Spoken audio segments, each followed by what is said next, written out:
a lei da concordância espiritual e a purificação. A purificação assume formas diversas devido às suas diferentes causas. Por exemplo, se as máculas são geradas por pecados pecuniários ou materiais, como o roubo ou a apropriação indébita, que causam prejuízos a terceiros, ou porque a pessoa leva uma vida de nível superior aos seus próprios meios, essas máculas são frequentemente dissolvidas por subsequentes prejuízos materiais.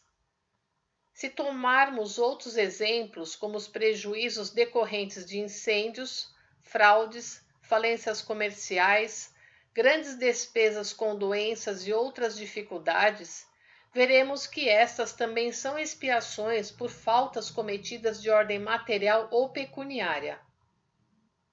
Há muitos exemplos de filhos pródigos que esbanjam enormes heranças. Sem saber, eles estão expiando as culpas que foram acumuladas por seus antepassados.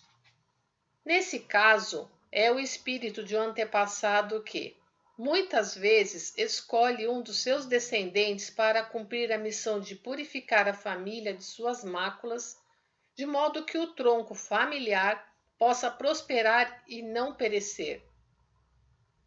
Seria, portanto, em vão tentar corrigir tal indivíduo para demovê-lo de sua forma de agir. No caso de dois filhos, um deles perdulário e incorrigível e o outro bem comportado, o primeiro, do ponto de vista comum, poderia parecer mal e uma desonra para sua família. Todavia, quando considerado do ponto de vista espiritual, ele não o é. Este irmão está cumprindo a missão de purificar as máculas espirituais do tronco familiar. Assim, nem sempre é possível determinar qual o lado bom ou mal das coisas, apenas do ponto de vista humano.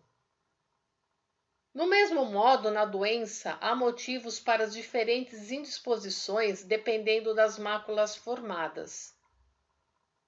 Os atos errôneos ocultos aos olhos das outras pessoas muitas vezes são purificados por meio de algum tipo de distúrbio de visão.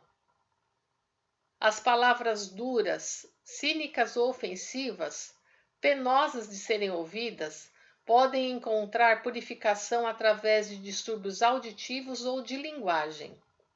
Os atos que criam dor de cabeça aos outros podem provocar dores de cabeça naquele que as causou.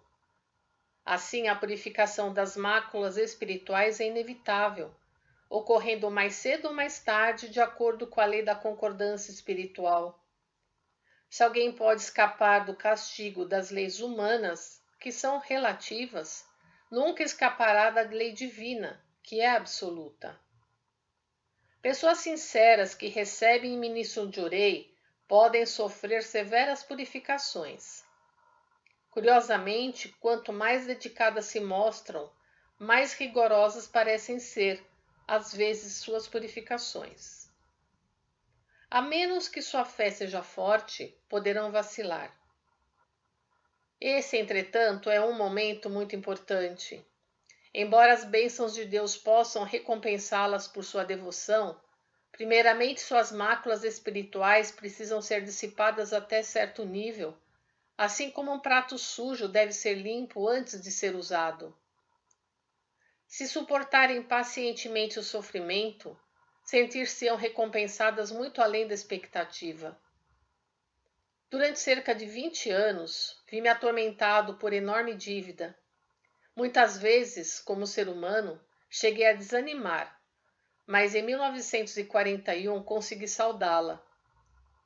Logo no ano seguinte, para minha grande surpresa, começou a entrar uma inesperada e grande soma de dinheiro.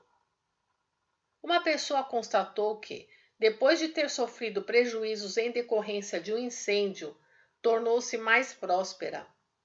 Seus negócios tomaram um melhor impulso após essa purificação. A cidade de Atami também se tornou muito mais próspera depois do grande incêndio de 1950. O que é bom é considerado bom naturalmente. O que parece desastroso e calamitoso também é bom, desde que sirva como processo purificador, e quando esse processo terminar, tudo estará melhor. A mesma verdade se aplica à doença.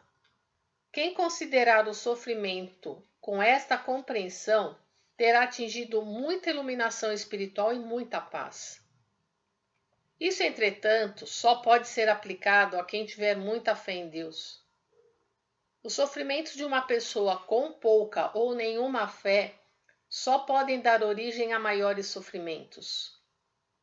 Quanto mais impaciente for a pessoa, pior se tornará a situação, atingindo, não raro, proporções desastrosas. O segredo da felicidade está na compreensão e aceitação da lei da concordância espiritual e da lei da purificação.